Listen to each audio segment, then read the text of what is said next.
Saudara-saudara yang dikasihi Tuhan, perjalanan hidup kita dapat dibandingkan dengan pelayaran sebuah kapal di lautan lepas. Terkadang kita menikmati cuaca yang cerah, mentari yang memberikan kehangatan, dan hembusan angin sepoi-sepoi yang menawarkan kenyamanan, sehingga membuat perjalanan kita di dalam kapal itu terasa nyaman. Tetapi tidak juga kita dapat sangkali bahwa perjalanan sebuah kapal, ketika kita berada di dalamnya, kita berlayar dalam keadaan yang tidak baik-baik saja. Ada badai, ada petir yang mungkin menyambar-nyambar, angin yang begitu kencang sehingga menghalangi perjalanan kapal kita. Ombak yang bergulung-gulung membuat diri kita terombang-ambing dan mulai dipenuhi dengan ketakutan karena tidak ada kepastian. Dan itulah kehidupan yang mungkin juga kita sedang alami saat ini. Kehidupan yang memiliki pasang surutnya sendiri, yang tiap-tiap orang memiliki kadar berbeda. Ada yang digulung ombak begitu tinggi tetapi dia tetap kuat bertahan. Tapi ada mungkin yang ombaknya biasa saja, tapi imannya sudah mulai goyah.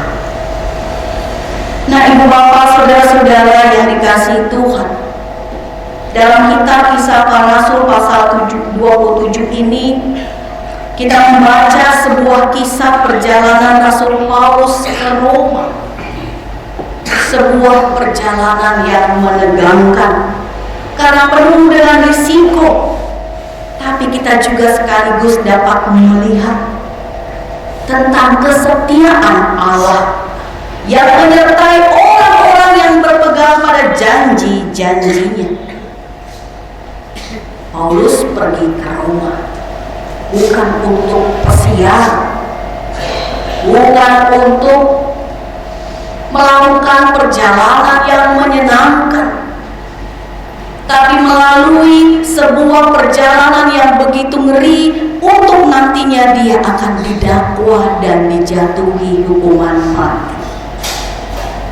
Ini bukan sebuah perjalanan hidup yang mudah, sekalipun Paulus adalah seorang yang beriman dan bergaul karib dengan Tuhan. Tentu sebagai manusia, dia juga memiliki kekhawatiran dan kecemasannya tersendiri. Tapi dari kisah ini kita melihat Paulus tidak menyalahkan keadaan, tidak menyalahkan Tuhan, tidak menyalahkan orang lain. Sekalipun berat perjalanan, dia tahu bahwa dia bersama Tuhan, dan apapun yang ia kerjakan dan nantinya ia peroleh, semua di dalam kendali Tuhan. Nah, ibu bapak, saudara-saudara, kita belajar bagaimana Paulus menghadapi badai kehidupan dan dia berpegang pada janji Tuhan. Dia tetap dapat bertahan, yang tentunya itu juga akan berlaku bagi kita ketika kita tetap berpegang pada janji-janji Tuhan. Posisi Paulus dalam perjalanan ini bukan sebagai pemberita Injil. Ya, Paulus sering naik kapal dari satu kota ke kota lain, dari satu pelabuhan ke pelabuhan lain, yang biasanya adalah untuk melaksanakan pemberitaan Injil. Tapi kali ini dia menjadi tawanan. Dia diangkut menuju ke Italia, ke Roma, bersama sejumlah narapidana lainnya. Dan di sini kita melihat ada relasi, ada percakapan antara Paulus dengan perwira kaisar yang bernama Yulius. Yang bisa saja sebenarnya Paulus mungkin membantah atau bersungut kepada Yulius sebagai pimpinan batalion kaisar yang saat itu bertanggung jawab penuh terhadap para akan diadili di Roma. Tapi Paulus justru tidak berbantah, tidak melawan, tapi tetap menghargai dan menjalin relasi yang baik. Nah, di sini dikatakan dalam ayatnya yang ketiga bahwa Yulius memperlakukan Paulus dengan baik dan ramah, juga memberikan kepadanya kelonggaran dengan mengizinkan Paulus mengunjungi sahabat-sahabatnya di kota Sidon. Untuk apa Paulus mengunjungi sahabat-sahabatnya di situ? Untuk memberikan peneguhan dan penguatan iman. Karena sebagai orang Kristen banyak tekanan hidup yang dialami secara pribadi dalam kehidupan dengan berbagai persoalan dan juga tekanan dari pemerintah Roma saat itu, dari pihak luar yang tidak menginginkan perkembangan iman Kristen. Banyak yang mengalami persekusi. Dan di sini Paulus hadir untuk menguatkan mereka, supaya mereka juga melihat perilaku Paulus, melihat iman Paulus, bahwa Paulus tetap tabah, berserah, dan percaya sepenuhnya kepada Allah. Pemberitaan Injil atau pertumbuhan iman orang Kristen jangan sampai terhambat karena kesukaran hidup atau karena tekanan dari pihak luar, termasuk pemerintah Roma saat itu. Jangan. Itu adalah sebuah ujian yang menunjukkan kesetiaan iman orang Kristen kepada Tuhan. Nah, di sini kita melihat bagaimana Tuhan juga memberikan penghiburan buat Paulus, bahwa sekalipun perjalanan akan sulit, tapi Paulus juga tetap diberi kesempatan untuk bersaksi. Walaupun Yulius yang bertanggung jawab untuk menjaga tahanan adalah orang yang menjadi lawan dari Paulus, tapi bagi Paulus, Yulius bukanlah lawan, tapi dia orang yang sedang diberikan amanah untuk dikerjakan dengan baik. Nah, selanjutnya Ibu Bapak Saudara-saudara, kita melihat di ayat-ayat selanjutnya bagaimana perjalanan itu semakin berbahaya. Paulus di sini memberanikan diri untuk memberikan peringatan kepada Yulius supaya menunda keberangkatan mereka, karena nanti akan timbul kerugian yang besar.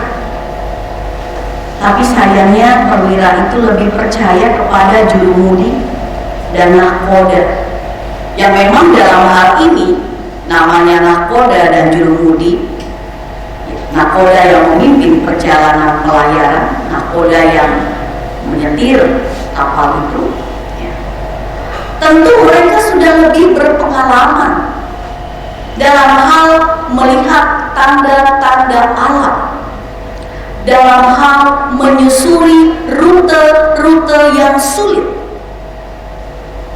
sehingga secara logis memang bisa saja diterima keputusan si Yulius itu, bahwa tidak, kita harus segera berangkat, dan tidak mendengarkan peringatan dari Paulus. Lalu apa yang terjadi Bapak Ibu Saudara-saudara? Kesukaran demi kesukaran, angin sakal menghantam kapal mereka. Kalau kita lihat di ayatnya yang ke-14 dan selanjutnya, ternyata kapal itu terkandas. Apa yang Paulus katakan benar-benar terjadi. Kerugian secara material dialami oleh kapal itu, oleh orang-orang yang ada di dalamnya. Waktu Paulus berkata bahwa perjalanan ini akan menghasilkan suatu perjalanan yang berbahaya, kesukaran-kesukaran dan kerugian yang besar.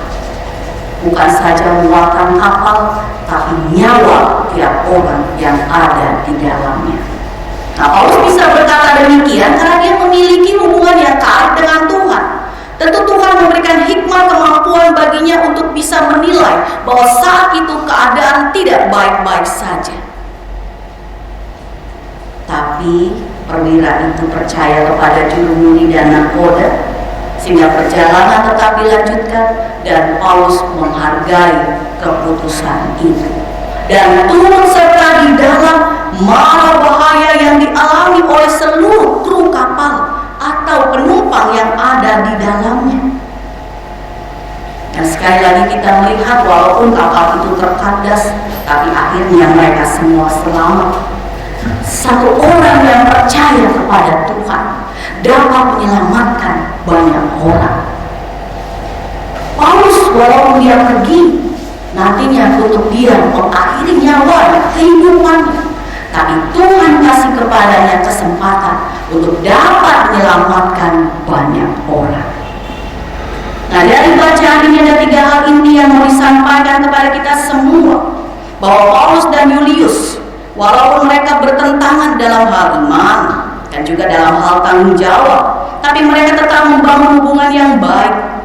Paulus menunjukkan bahwa ia dapat memberikan perilaku yang baik dengan cara berlaku jujur, berkata apa adanya, tidak menahan apa yang dia terima daripada Tuhan. Dan yang kedua, di sini Julius menunjukkan sikap yang objektif sebagai seorang pimpinan. Ia memberikan kepada Paulus kepercayaan untuk Paulus pergi berjumpa dengan sahabat-sahabat, dengan saudara-saudaranya. Dan juga di sini Julius bersikap objektif terhadap keputusan yang diambil, sesuai dengan orang-orang yang memiliki kapasitas untuk menilai tanda-tanda alam saat ini dan bertanggung jawab penuh ketika perjalanan itu membahayakan, sehingga semua dapat tiba dengan selamat. Dan yang ketiga, kita melihat bagaimana kasih Allah saja yang dapat menyelamatkan umatnya, bukan karena kehebatan, kekuatan, keahlian manusia, yaitu juru muli atau nakoda, bukan. Tapi Tuhanlah yang sanggup menyelamatkan manusia, menyelamatkan kita dari berbagai keadaan yang kita sendiri tidak tahu itu berbahaya, atau kita mungkin menyadari itu berbahaya. Tuhan ada dan beserta dengan kita. Lewat pembacaan dan perenungan firman Tuhan saat ini, ada beberapa hal yang hendak disampaikan kepada kita sekalian sebagai umat kepunyaan Tuhan di masa kini, di tengah-tengah relasi kehidupan kita dengan sesama kita, baik orang-orang percaya maupun orang-orang yang tidak seiman dengan kita. Yang pertama, dalam hal penolakan untuk menyatakan kebenaran, kita sudah berkata benar, tetapi orang tidak menerima perkataan kita, janganlah kita undur diri. Janganlah kita merusak relasi tersebut karena kita merasa apa yang kita berikan, gagasan, ide, tidak diterima. Jangan kita mundur, tapi tetaplah kita menjadi saksi Allah yang setia melakukan kebenaran firman Tuhan dimanapun kita berada. Kebaikan dan keramahan lewat perkataan kadang-kala tidak cukup, harus lewat perilaku yang benar-benar menghargai orang lain, yang benar-benar menjunjung tinggi mengasihi sesama, sehingga kebaikan, keramahan lewat tutur kata, pikiran, perbuatan kita yang kita lakukan yang terbaik buat sesama kita, maka itu akan memberikan penilaian yang baik juga buat mereka terhadap diri kita. Dan mereka dapat melihat bahwa apa yang kita kerjakan adalah dalam ketulusan dan kejujuran, bukan karena paksaan atau karena pencitraan. Kita kita juga membutuhkan hikmat Allah dan kebesaran hati untuk tetap bersaksi tentang kebenaran firman Tuhan.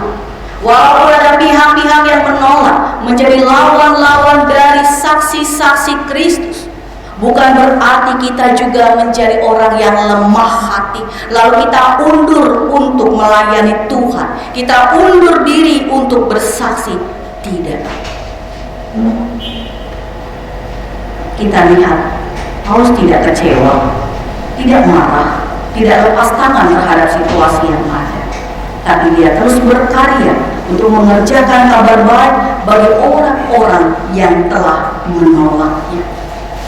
Teladan ini yang perlu kita miliki dalam kehidupan kita. Kita perlu mengundang Tuhan untuk memberikan hikmat kepada kita, memeriksa diri kita. Apakah ketika kita sedang berada dalam situasi penolakan, bagaimana respons kita? Apakah negatif? Apakah kita melihat bahwa penolakan itu sebagai sebuah tekanan untuk membuat kita lari dari persoalan yang dihadapi atau kehidupan yang dijalani? Apakah perbedaan pendapat dengan rekan sepelayanan dalam persekutuan dengan masyarakat yang ada di sekitar kita membuat kita jadi lari daripada Tuhan, membuat seakan-akan diri kita tidak berharga? Tidaklah demikian.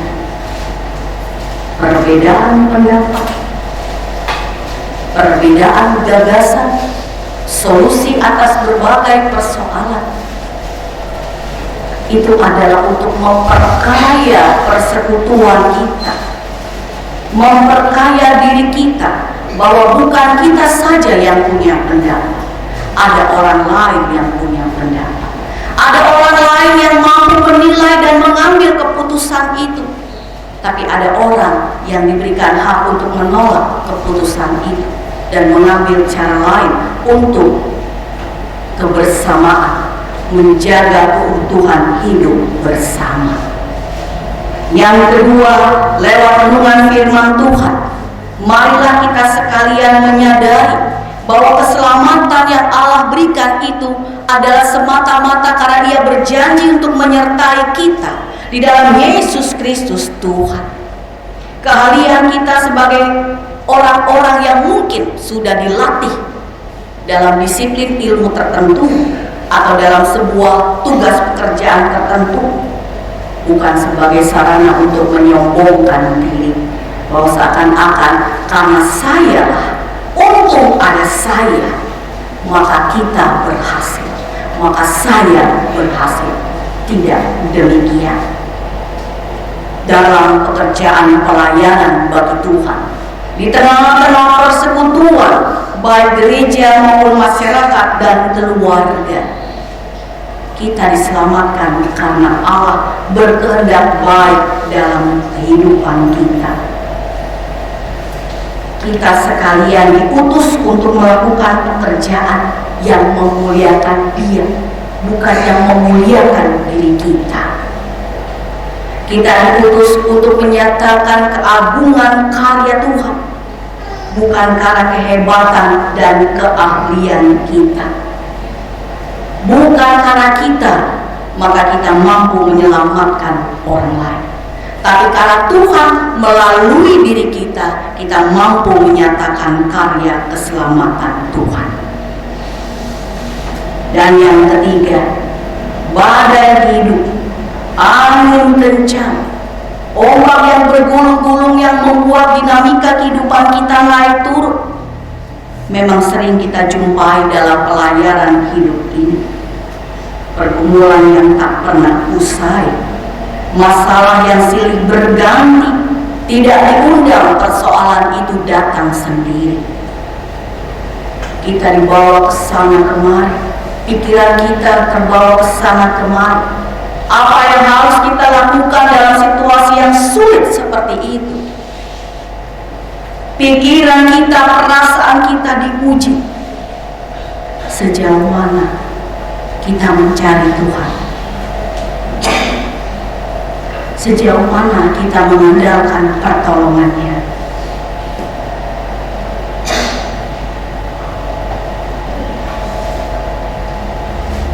lewat bacaan ini kita melihat keadaan bahaya, keadaan sulit Tuhan izinkan terjadi bagi anak-anak Tuhan.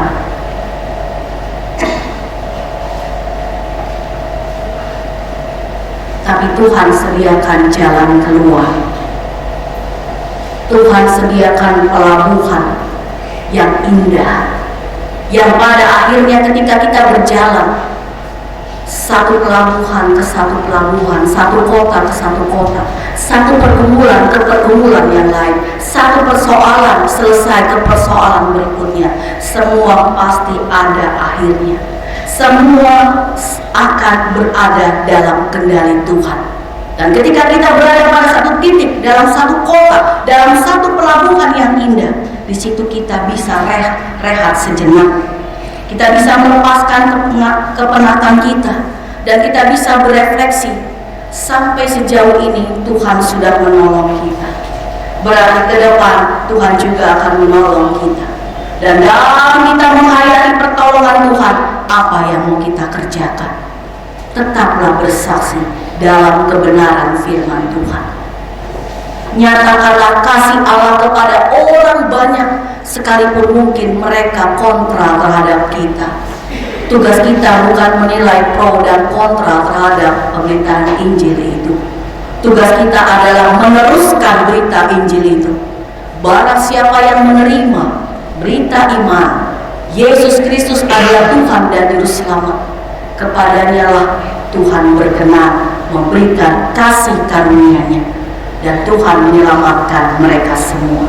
Tuhan menyelamatkan orang banyak melalui kita. Jadilah saksi Kristus, bangunlah relasi yang penuh dengan kebaikan, keramahan dengan orang lain, sehingga banyak orang yang memuliakan Tuhan. Terpujilah Tuhan kita Yesus Kristus kekal selama-lamanya. Amin.